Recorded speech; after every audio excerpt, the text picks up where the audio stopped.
ভূমি সেবা সপ্তাহের উদ্বোধন আজ। এই বিষয়ে বিস্তারিত জানাতে সাতক্ষীরা থেকে সহকর্মী শরীফুল্লাহ কায়সার সুমন এবং নড়াইল থেকে যুক্ত হচ্ছেন শরীফুল ইসলাম। প্রথমেই চলে যাচ্ছি সাতক্ষীরায় সুমনের কাছে। সুমন, এই ব্যাপারে বিস্তারিত কি কি খবর রয়েছে আপনার কাছে আমাদেরকে জানাবেন।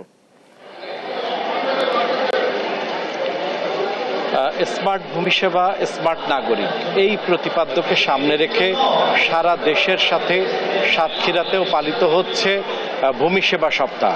ভূমি সেবা সপ্তাহ এবারের প্রতিপাদ্যের সাথে মিলিয়ে রেখে একটা ডিজিটালাইজেশনের জন্য কিন্তু একটা প্রচেষ্টা চালানো হচ্ছে, যেটি সরকারের পক্ষ থেকে বারবার কিন্তু জানানো হয়েছে। আপনাদেরকে বলে রাখা দরকার যে ভূমি ব্যবস্থাপনায় যে অটোমেশন প্রকল্প, এটি কিন্তু এখন সরকারের একটি গুরুত্বপূর্ণ অংশ, যে জন্য কিন্তু এই যে এখানে কিন্তু নবীনদের উপস্থিতিকেও কিন্তু নিশ্চিত করা হয়েছে। এখানে কিন্তু তাদেরকে সচেতনতার সাথে যাতে তারা ভূমি ব্যবস্থাপনা করতে পারে, নিজেদের সম্পদ রক্ষা করতে পারে, সেরকম একটা প্রচেষ্টা কিন্তু রাখা হয়েছে, যে জন্য কিন্তু জেলা প্রশাসনের পক্ষ থেকে এই অংশগ্রহণের মধ্যে একটা বড় জায়গাটি রাখা হয়েছে কিন্তু নবীনদেরকে। এখানে বলে রাখা দরকার যে এই সাতক্ষীরা অঞ্চল কিন্তু ভূমি সংক্রান্ত জটিলতায় বহু মৃত্যু, বহু সংঘাত, সংঘর্ষ, দুর্ঘটনা ঘটেছে অনেকবার। তো সেই জায়গা থেকে এই সেবাটাকে যাতে ওয়ান স্টেপ সার্ভিস করা যায় এবং ডিজিটালাইজেশন করা যায়, তার প্রচেষ্টার কথা কিন্তু বারবার বলা হয়েছে। এখানে আমি একজন শিশুকে একটু যুক্ত করতে চাই, যে আপনারা দেখছেন একজন শিশু কিন্তু এখানে উপস্থিত আছে। তার কথা যদি আমরা শুনি একটু অবাক হব। এখানে উপস্থিত আছে। হ্যাঁ, তুমি কি বলতে চাও? কাকু, আমার নাম নদী, আমার বোন বৃষ্টি। আমাদের দুনিয়ায় মা বাবা, ঠাম্মা ঠাকুরদা, দাদু দিদি, মামা মামি কেউ নেই। একমাত্র জীবনে বেঁচে আছে আমার জ্যাঠা ছাড়া আমার জীবনে কেউ নেই। আমার দাদার 10 বিঘে সম্পত্তি আছে। আমার জ্যাঠা একা ভোগ দখল করতেছে, আমাদের দেখাশুনো করে না।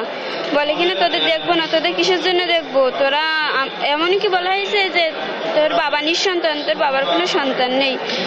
আমার জীবনে অনেক বড় কষ্ট, কারণ আমি লোকের বাড়িতে কষ্ট করে কাজকর্ম করে খাই। কতদিনের কাজকর্ম করে খাবো লোকের বাড়িতে? আমাদের এত জমি জায়গা থাকতেও আমরা পথের ভিখারি, লোকের বাড়ি বিক্রি করে করে। যেমন কি শুনছিলাম, এই নদী যাদের 10 বিঘার উপরে সম্পত্তি ছিল, আজকে করোনাকালে তার বাবা মা হারা যাওয়ার পরে তারা কিন্তু এখন আজকে পথের ভিখারি হয়ে গিয়েছে, কারণ তার জ্যাঠা কিন্তু তার সম্পদ দখল করে নিয়ে তাদেরকে তাড়িয়ে দিয়েছে। এটি কিন্তু জেলা প্রশাসনের নজরে এসেছে এবং এখনো পর্যন্ত কিন্তু সেটি সমাধান হয়নি। নিশ্চয়ই এই যে ভূমি সেবা সপ্তাহ, তার মধ্যে নিশ্চয়ই তিনি এর একটা সমাধান নিয়ে আসবেন, কারণ এটি আজকে সারা দেশে আলোচিত হয়েছে। নদী এবং বৃষ্টির এই যে ভাগ্যহত অবস্থা, দুরবস্থা, এটি কিন্তু আজকে সবার কাছে অত্যন্ত আলোচিত একটি ঘটনা। এরকম ভাবে কিন্তু কত নদী বৃষ্টি আজকে বাংলাদেশে ভূমির যে জটিলতা, এই জটিলতায় আজকে নিঃস্ব হয়ে পথের, এই যে নদী বৃষ্টিদের মতো পথের ভিখিরি হয়ে বিভিন্ন জায়গায় ভুগছে, যারা একসময় সহে সম্পদশালী ছিল। কিন্তু আজকে নিশ্চয়ই আমরা সেই পরিস্থিতি থেকে পরিত্রাণ পাবো। জেলা প্রশাসনের এই যে সেবা কার্যক্রম এবং সেবা সপ্তাহ শুরু হয়েছে, তার মধ্য দিয়ে কিন্তু আমরা এই সেবাটি পাবো, এটা আশা রাখি। এখন এই মুহূর্তে সাতক্ষীরা জেলা প্রশাসনের যে আয়োজন, সেই আয়োজনে জেলা প্রশাসন তিনি কথা বলছেন। আমরা একটু নিয়ে যাওয়ার চেষ্টা করছি, সেখানে নিয়ে যাওয়ার চেষ্টা করছি। কথা বলছেন জেলা প্রশাসক, আমরা দেখানোর চেষ্টা করছি। তিনিও সেই ভূমি সেবার কথাটি উল্লেখ করছেন, যাতে সাধারণ মানুষের মধ্যে এই ভূমির বিষয়টি সহজ হয় এবং সরকারের যে লক্ষ্য, সেই লক্ষ্যটি যাতে নিশ্চিত হয় এবং স্মার্টলি যাতে এই পরিস্থিতিগুলো, যাতে জটিলতাগুলো নিরসন হয় এবং একই সাথে এগুলোকে ডিজিটালাইজ ডিজিটালাইজেশনের মধ্য দিয়ে যাতে মানুষ ঘরে বসেই এই সেবাগুলো পেতে পারে তার প্রচেষ্টা চালানো হচ্ছে এবং এখানে সকল উপস্থিতিরা এখানে আছে এবং একই সাথে কিন্তু তিনি যে কথা বলছেন যে এই সেবাটি যাতে সব মানুষের মধ্যে, বিশেষ করে নতুন যে প্রশাসনিক কর্মকর্তারা আসছেন তারা এক সময় এসে এখানে এসিল্যান্ড হবেন এবং প্রশাসনিক বিভিন্ন দায়িত্ব পালন করবেন, সেই ক্ষেত্রে তারাও যেন মানুষের এই সেবাটি দিতে একেবারেই সততার সাথে সেবাটি দিতে নিশ্চিত করেন সাধারণ মানুষকে, সেই জায়গাটি কিন্তু চেষ্টা চালানো হচ্ছে এবং সেইটাকে ব্যাপারে তিনি কিন্তু আলোকপাত করছেন। এখানে প্রশাসনিক কর্মকর্তারা সেটি কিন্তু সাধারণ মানুষরাই যে রাষ্ট্রের অধিক গুরুত্বপূর্ণ এবং তাদের সেবাদানের জন্য প্রশাসনিক কর্মকর্তারা যেখানে দায়িত্বশীল সেটাই বারবার কিন্তু আলোকপাত করা হচ্ছে। এই ছিল সাতক্ষীরার ভূমি সেবা সপ্তাহের সর্বশেষ। ইশরাত। ধন্যবাদ ইশরাত। যেমনটি বলছিলেন, স্মার্ট ভূমি সেবা স্মার্ট নাগরিক এই প্রতিপাদ্যকে সামনে রেখে সারা দেশের মতো নড়াইল ভূমি সপ্তাহ শুরু হয়েছে। কিছুক্ষণ আগে অনুষ্ঠানের সম্মানিত প্রধান অতিথি জেলা প্রশাসক জনাব আশফাকুল হক চৌধুরী মহোদয় সম্মেলন যে ভূমি মেলা সে মেলার উদ্বোধন করেছেন। এখানে মেলা যে উপলক্ষে র্যালি, আলোচনা সভা, বেলুন ও পায়রা উড়িয়ে মূলত এই মেলার উদ্বোধন করা হয়েছে। এখানে সপ্তাহব্যাপী যে মেলা চলবে সেখানে নামজারি, ভূমি কেস, তথ্য প্রদান, তারপর আপনার খতিয়ান, পর্চা সহ বিভিন্ন ধরনের যে সেবা রয়েছে সে সেবাগুলো মূলত এখান থেকে দেওয়া হবে। এইখানে এইসব সেবা দেওয়ার জন্য বিভিন্ন ইউনিয়ন এবং পৌরসভা থেকে বিভিন্ন ধরনের যে ইয়েগুলো রয়েছে, যে স্টলগুলো রয়েছে, স্টলগুলো থেকে মূলত এই সেবাগুলো প্রদান করা হবে বলে আমরা সংশ্লিষ্টদের সঙ্গে কথা বলে জানতে পেরেছি।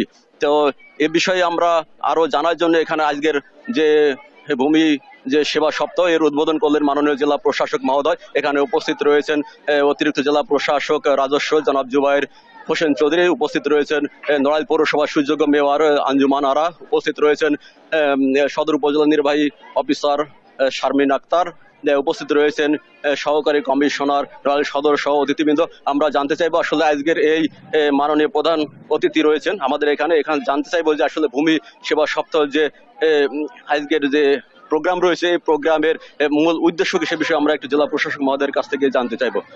জি, একটু বলবেন যে বিষয়টা আসলে কেন এই আয়োজন? মানুষের যে মৌলিক চাহিদা আছে আমরা জানি, অন্ন, বস্ত্র, বাসস্থান, শিক্ষা, চিকিৎসা। এর মধ্যে দুইটা চাহিদাই ভূমির সাথে সম্পর্কিত।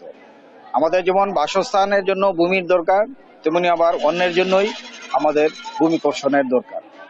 তো বাংলাদেশ কৃষিতে স্বয়ংসম্পূর্ণ দেশ, আমাদের খাদ্যে স্বয়ংসম্পূর্ণ। আমরা এই ভূমির ব্যবহারকে কেন্দ্র করে বিভিন্ন জনের মধ্যে জটিলতার সৃষ্টি আছে।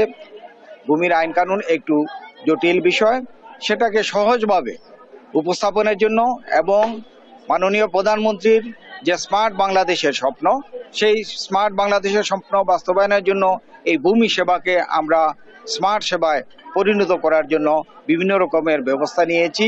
তারই আলোকে ভূমি মন্ত্রণালয়ের মাধ্যমে এই ভূমি সেবা সপ্তাহ এখানে উদযাপিত হচ্ছে, সারা দেশেই উদযাপিত হবে 8 থেকে 14 জুন। এই সপ্তাহে ভূমিকে যে স্মার্ট করা হয়েছে সেজন্য বিভিন্ন রকমের ভূমি সেবা, সেই স্মার্ট সেবাগুলো এখানে প্রদান করা হবে। এখানে ভূমির মালিক যারা আছেন তারা এখানে এসে যারা হস্তান্তর করবেন তারা অনলাইনের মাধ্যমে নামজারির আবেদন করতে পারবেন। আবার যারা খাজনা দিতে চান তারা এখানে এসে অনলাইনে খাজনা দিতে পারবেন। আবার অনেকের পর্চার দরকার পড়ে, সেই পর্চা অনলাইনে এখানে আবেদন করা যাবে এবং সেটি নেওয়া যাবে, ডিসিআর কাটা যাবে। এই সেবা সবগুলো এখন অনলাইন ভিত্তিক হয়ে গেছে। আমরা বলতে পারি একটি স্মার্ট ডিজিটাল সেবা আমরা রূপান্তরিত করেছি। সেই সেবাগুলোই এখন আমরা জনগণকে এটি উপস্থাপন করব, জনগণের মাঝে আরো ছড়িয়ে দিতে হবে। জি, ধন্যবাদ। যেমনটি শুনছিলেন আসলে ভূমি সেবার যে এত বিভিন্ন সময় দেখা গেছে যে ভূমি জটিলতার কারণে অনেকেই ভূমির মালিকানা নিয়ে অনেক সময় মামলা মোকদ্দমা বিভিন্ন ধরনের হয়রানিমূলক হতে হয়।